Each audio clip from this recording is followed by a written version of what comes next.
Gloire à Dieu, alléluia, gloire à Dieu. Nous bénissons le Seigneur pour le souffle de vie qu'il ne cesse de nous accorder en ce jour. Bienvenue à une minute de prière de ce samedi 22 mars 2025. Le Seigneur a mis en mon cœur le désir de partager avec vous pour aujourd'hui ce passage de Nombre chapitre 9, le verset 8, que je lis au nom de notre Seigneur Jésus-Christ.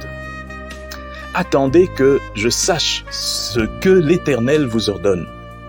Attendez que je sache ce que l'Éternel vous ordonne. Alors Moïse était, comme le dit Nombre, chapitre 12, verset 3, l'homme le plus patient, si nous pouvons dire, de toute la terre.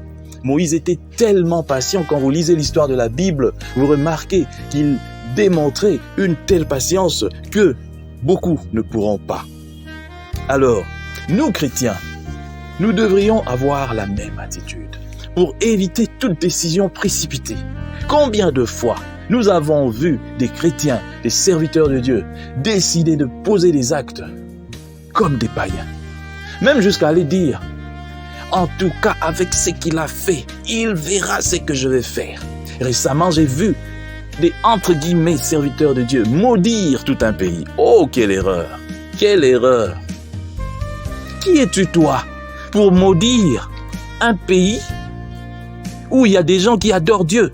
Quand bien même l'Éternel voulait détruire Sodome, il a dit, s'il y a un seul. Et lorsqu'il a trouvé qu'il y en avait, il lui a dit de sortir. Toi, tu déclares tout un peuple maudit, pendant que toi-même, tu es... Oh, Seigneur, pardonne-nous. Toi-même, tel que tu es là devant Dieu, tu n'es même pas. Toi, on ne peut même pas te compter, malgré que tu as une église connue et puis tout ça. Toutes les bêtises que tu peux faire, que tu as eu à faire. Quel témoignage tu as? Et c'est toi qui prends la peine de maudire tout un pays. Aventure. Tu penses que dans ce pays-là, il n'y a pas des gens qui adorent Dieu, l'Éternel Yahvé, plus que toi-même. Des gens qui ont une meilleure relation avec l'Éternel plus que toi. Il y en a. Parce que toi, tout le monde sait que tu vis dans le péché. Malgré que tu es pasteur d'une grande église, mais tout le monde sait que tu vis dans le péché. Et tu maudis tout un pays. C'est du théâtre. Avant de poser les actes, posez d'abord la question à Dieu, à l'Éternel. J'attends d'abord ce que l'Éternel va ordonner. Bien de fois, nous nous précipitons pour agir. Et même moi, bien de fois, je le fais. Mais je sais que dans la plupart des cas, je m'arrête, je demande à Dieu. De fois, même lorsqu'il arrive un problème, tu es d'abord pressé pour aller chercher de l'aide. Tu es d'abord pressé pour aller raconter.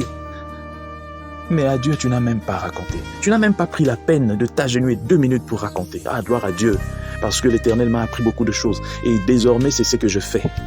Depuis un bon bout de temps dans ma vie, quoi qu'il m'arrive, j'entre d'abord dans la chambre. Je prends même 1 minute. Je dis, Seigneur, regarde ce qui arrive. Je ne sais pas pourquoi tu as permis cela, mais viens-moi en aide. Je ne sais pas comment ça se terminera, mais viens-moi en aide. Seigneur, je prends toujours la peine. Je vais d'abord consulter l'Éternel. D'abord, avant de consulter les hommes, avant de chercher conseil chez les hommes, avant de chercher de l'aide chez les hommes, je vais d'abord voir l'Éternel. Je bénis le Seigneur pour cette parole et tous ceux-là qui m'ont suivi. Je vous demanderai désormais de vous confier à l'Éternel. D'abord, avant de vous confier à quoi que ce soit. De d'abord poser la question à l'Éternel avant de prendre une décision. N'allez pas par précipitation. Que Dieu bénisse sa parole, qu'il bénisse tous ceux qui m'ont suivi et que gloire soit rendue à l'Éternel des armées au nom de Jésus-Christ. Amen.